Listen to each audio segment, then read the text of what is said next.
Et puis justement, l'armée guinéenne fête son 60e anniversaire ce jeudi, 1er novembre 2018. 60 ans après, le ministère de la Défense dresse un bilan beaucoup plus accentué sur les réformes du secteur de sécurité et de défense.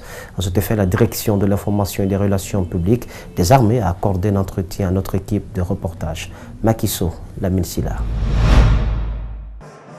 1er novembre 1958, 1er novembre 2018, 60 ans, jour pour jour, la Guinée se dotait d'une armée qui a pour but la défense de l'intégrité territoriale contre l'ennemi.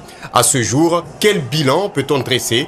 La direction de l'information et des relations publiques du ministère de la Défense tente d'apporter un élément de réponse. L'armée guinéenne est plus que jamais est à maturité, parce que 60 ans, ce n'est pas si jeune que ça.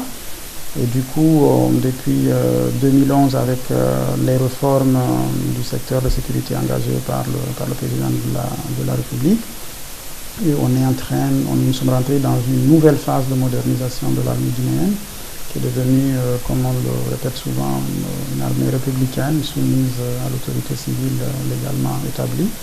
Pour lever la confusion sur l'utilisation des armes lors des manifestations, le directeur de l'information et des relations publiques précise. Ce n'est vraiment pas l'armée et c'est pourquoi le ministre de la Défense rappelle à travers des communiqués ainsi que le chef d'état-major que l'armée ne participe pas en aucune façon, je le répète encore, au maintien de l'ordre public.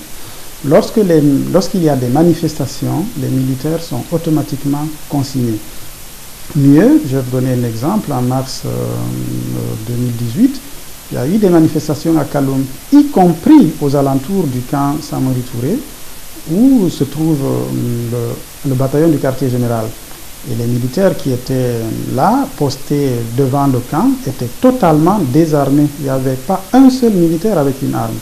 Pour rappel, à l'occasion de la célébration de la fête de l'indépendance nationale le 2 octobre dernier, la Guinée a procédé à une présentation de ses armements devant plusieurs chefs d'État invités pour la circonstance. À Kaloum, le centre-ville de la capitale, un petit vent de panique créé par des élèves en manque d'enseignants a été vite dissipé par les agents des forces de l'ordre. Et un peu plus tard, au lycée 2 octobre de la même commune, les élèves étaient présents dans les salles de classe en présence de certains enseignants et un cadre de l'école. Mohamed Valectoré et Bromasori Camara nous font le constat.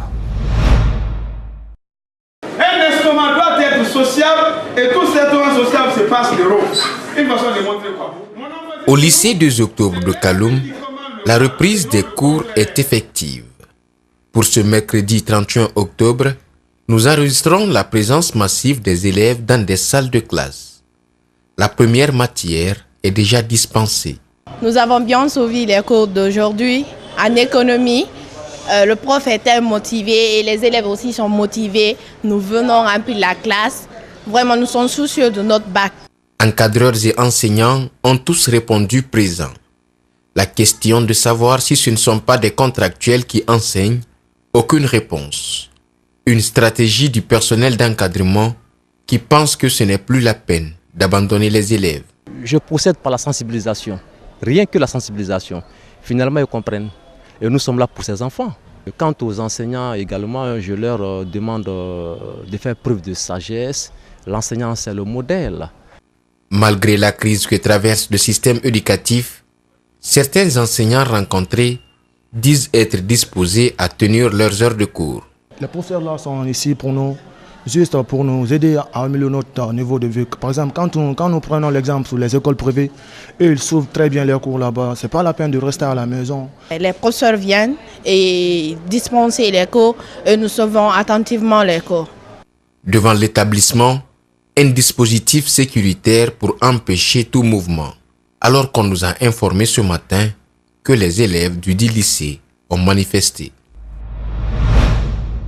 Ils sont la cible d'une traque sans merci des forces de police. Les Guinéens vivant en Angola traversent une période difficile. Officiellement, plus de 100 personnes sont en prison et leurs biens saisis par les autorités angolaises. Dans les provinces, ce nombre est 3 fois plus grand. En Guinée, le gouvernement, à travers la direction des Guinéens de l'étranger, réunit toutes les conditions pour non seulement régulariser leur situation, mais aussi pour leur éventuel rapatriement. Mamadou Sadio Baldé et Bromasori Camara pour plus de détails. C'est une opération intitulée Transparency que les autorités angolaises ont déclenchée pour réglementer les zones diamantifères. Les ressortissants de plusieurs pays subsahariens sont concernés par l'opération. Le cas spécifique de la Guinée, c'est qu'après la RDC, la Guinée a la plus forte population. Donc ça, c'est effrayant. Nous avons actuellement plus de 101 Guinéens en prison au niveau de Trinta, mais dans les zones, dans les provinces, il y en a beaucoup plus. C'est ce qui est alarmant que l'ambassadeur nous a adressé. Et nous, de notre côté, nous avons fait une note technique. Nous allons soumettre à la hiérarchie au niveau du cabinet et aussi faire une note d'information au président parce que c'est une situation alarmante de la population guinéenne au niveau de l'Angola. L'ambassadeur de la Guinée en Angola, dans une note adressée à la direction, n'occulte pas les fortunes confisquées. Là aussi, nos compatriotes ne sont pas épargnés. Il y a eu la saisie des biens. Dans l'ensemble, il y a plus de 230 maisons qui ont été saisies.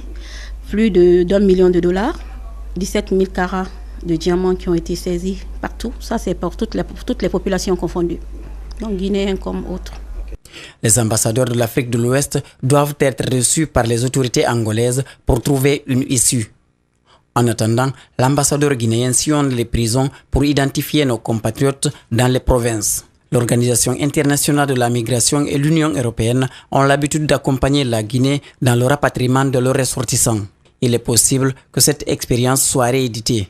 Comme l'OIM est notre partenaire privilégié, nous avons jugé nécessaire d'adresser un courrier que nous allons, d'ailleurs il est fait, il va être signé, que nous allons demander à l'OIM de voir dans quelle mesure il peut nous aider à rapatrier ces 101 déjà identifiés.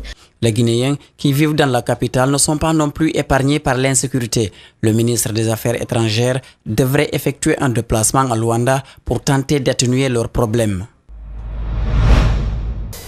Jamais la Semaine nationale de la citoyenneté n'a été aussi inexistante alors que la situation de violence que traverse le pays met à nu les déficits de valeurs citoyennes.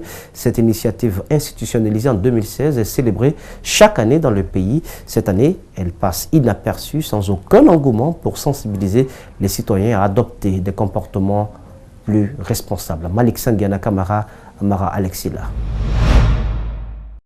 Du 1er au 7 novembre de chaque année, le ministère de la Citoyenneté et de l'Unité nationale célèbre la Semaine nationale de la citoyenneté et de la paix.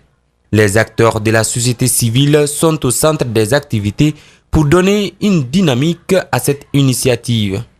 L'objectif est de sensibiliser les citoyens sur les valeurs cardinales du savoir-vivre, la citoyenneté et le civisme, mais aussi les principes de tolérance et de consolidation de la paix. Le thème de cette année, c'est sur l'assainissement. Parce que là, on a vu que ce côté est extrêmement important et on a vu, nous sommes envahis aujourd'hui par l'état d'ordure partout. Et il faut interpeller aussi le civisme des citoyens. À la veille de cette semaine de la citoyenneté dans notre pays, aucun dispositif n'est visible sur le terrain pour sa célébration. Le financement ne serait même pas encore disponible. Pour cette semaine, il n'y a aucune initiative, aucune action qui a été envisagée en fait. Nous avons une contrainte budgétaire et nous allons réaliser des activités, mais ce ne sera pas des activités à très haute portée. Pourtant, la CENACIP a bien son importance dans la sensibilisation des citoyens sur leurs droits et devoirs. C'est vrai qu'il y a des commissions qui sont là, on travaille, on fait beaucoup de boulot, mais il y a beaucoup de choses quand même qui ont rendu cette fois-ci la semaine un peu difficile.